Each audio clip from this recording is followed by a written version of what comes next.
E olha, 2 homens foram presos em Joinville, suspeitos de cometer um duplo homicídio no ano passado. Eles teriam gravado, inclusive, um vídeo fazendo uma espécie de entrevista com as vítimas antes de matá-las. Uma história bem complexa e o Matheus Furlan chega ao vivo aqui no Cidade Alerta para trazer os detalhes para a gente. Matheus, muito boa noite. Eles então entrevistaram as vítimas, tentando talvez fazê-las confessarem alguma coisa antes de cometerem esse crime. Felipe Croix, boa noite para você, para toda a nossa audiência em todo o estado de Santa Catarina.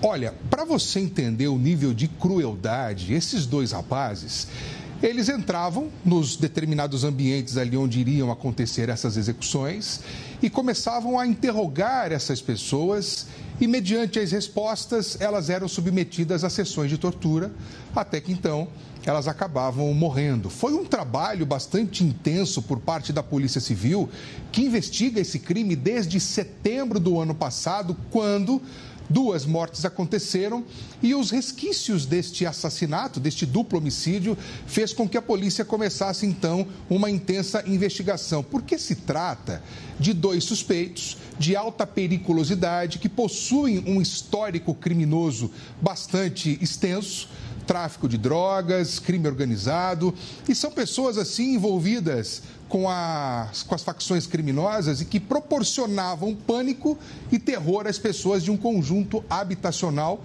muito conhecido aqui na nossa região, onde pessoas de bem são submetidas a longas sessões intermináveis de tortura psicológica. São criminosos que invadem os espaços desses conjuntos habitacionais e começam a provocar esses moradores ao ponto de que eles acabam se mudando, obrigados a esse tipo de situação até para proteger a família deles. 2 vítimas, então, que a polícia identificou imediatamente, foi atrás desse longo processo de investigação, como eu acabei de explicar para vocês, chegou até esses 2 nomes e agora o que a polícia quer saber é o seguinte: se eram eles os articuladores dessas sessões de torturas e desses crimes ou se eles agiam a mando de alguma cabeça de dentro dessas organizações criminosas. Pensa, foram 14 meses intensos de investigação até conseguir todas as provas para poder incriminá-los e, acima de tudo, o delegado emitiu depois um relatório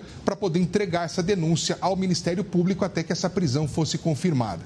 Para os moradores do Jardim Paraíso e de toda a região onde essas torturas aconteciam, e vale destacar que muitas pessoas eram também ameaçadas de morte, para esses moradores agora um certo alívio, tendo em vista a paz que voltou a reinar nesse ambiente, já que essas 2 pessoas foram presas, viu, Felipe Croix? Eu conheço esse condomínio aí no Jardim Paraíso, em Joinville, e é claro que os criminosos queriam que essas pessoas saíssem dos seus apartamentos, que elas tinham direito daquele benefício, daquele imóvel, para eles usarem esses espaços para cometer crime, para tráfico de drogas, para outros ilicitudes, né, Furlan? Olha, sabe o que chama atenção também, Croix? É o seguinte, muitas invasões acabam acontecendo nesses conjuntos habitacionais.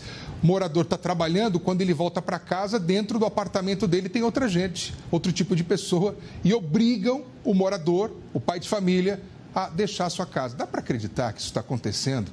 Em 2023, essa onda de insegurança ainda vem se tornando cada vez mais intensa. Por que eu estou falando intensa, Croix? Porque, assim, é rotina.